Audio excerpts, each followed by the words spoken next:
பொக்கம் அப்படின்னா பொய், பித்தலாட்டம், பொறாமை என்றெல்லாம் நாம் பொருள் கொள்ளலாம். அந்த உள்ளுக்குள்ளே ஒன்று வைத்து புறத்தே ஒன்றாக பழகுபவர்களை கண்டு இறைவன் சிரிப்பான். நம்ம ஏன்னா உள்ளொன்று வைத்து புறமொன்று பேசுவார், உறவு களவாமை வேண்டும். அருளாளர்கள் ரொம்ப அற்புதமாக நமக்கு பதிவு செய்கிறார்கள். இறைவன் யாருக்கு அருள் செய்ய மாட்டான் அப்படின்னு கேட்டிங்கன்னா, நீங்கள் எவ்வளோ வேடதாரியாக இருக்கலாம், நாள்தோறும் சிவபூஜை பண்ணலாம், தினந்தோறும் கோயிலாக போகலாம். ஆனால் நம்முடைய உள்ளத்திலே அழுக்காறு, பொக்கம் என்ற இந்த பொய்த்தன்மை இருக்குமேயானால் இறைவன் நம்மை பார்த்து மகிழ்ச்சி அடைய மாட்டான், நம்மை பார்த்து சிரிப்பான். நீ ஊரை ஏமாத்தலாம், என்ன ஏமாத்தலாமாப்பா அப்படிங்கிற மாதிரி இறைவன் சிரிப்பானாமா. பொக்கம் மிக்கவர் அப்பர் சுவாமிகள் ரொம்ப அழகா சொல்லுவாருங்க. நெக்கு நெக்கு நினைப்பவர் நெஞ்சுள்ளே புக்கு நிற்கும் பொன்னார் சடை புண்ணியன்.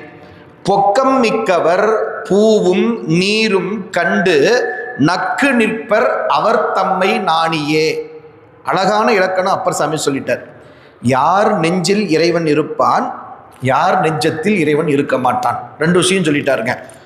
நெக்கு நெக்கு நினைப்பவர் நெஞ்சுள்ளே புக்கு நிற்கும் பொன்னார் சடை புண்ணியன். நல்ல இறைவனை நினைந்து நெகிழ்ந்து உருகுகிறார்கள் அல்லவா, அத்தகைய அடியார்களுடைய உள்ளத்துல புகுந்து நிற்பானாமா. புகுந்து நிற்றல்னா வெளிப்பட்டு நிற்றல்னு அர்த்தங்க. ஏன்னா அவன் எப்பவுமே நம்ம எல்லா உயிருக்குள்ள இருக்கிறான், ஆனால் அவன் இருக்கிறத நம்ம உணராமல் இருக்கிறோம். ஆனால் அந்த உண்மை அன்போடு நாம் நெகிழ்ந்து நெகிழ்ந்து மகிழ்ந்து மகிழ்ந்து உருகி உருகி இறைவனை வழிபாடு செய்வோம்னா அவர்களுடைய இதயத்தாமரையிலே பிரகாசமாக இறைவன் வெளிப்படுவான். ஆனால் அதே சமயம் புறத்தோற்றத்தால் மட்டும் நல்லவர்களைப் போல நம்மை நாம் காட்டிக்கொண்டு உள்ளுக்குள்ள நாம் பொக்கம் மிக்கவராக பொய்மை, பொறாமை, போட்டி போன்ற தீய குணங்கள் உடையவர்களாக இருந்தால் சாமி சிரிப்பாராமா. பொக்கம் மிக்கவர் பூவும் நீரும் கண்டு நக்கு நிற்பர் அவர் தம்மை நாணியே.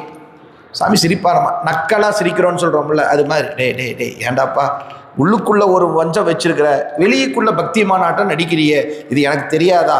நீ யாரை வேணா ஏமாத்தலாம், என்னிடத்திலையும் அதே நடிப்பை செய்கிறாயே, இது சரியா அப்படின்னு இறைவன் சிரிப்பானாமா. அப்ப இதன் மூலமாக அப்பர் சாமி நமக்கு என்ன சொல்ல வருகிறார் அப்படின்னு கேட்டா, புறத்தோற்றத்தால மட்டும் நாம் வழிபாடு செய்பவர்களாக இருக்கக்கூடாது. அகத்தினாலும் உண்மை அன்போடு நாம் வழிபாடு செய்வோம் என்று சொன்னால் இறைவன் நமக்கு அருள் செய்வான்.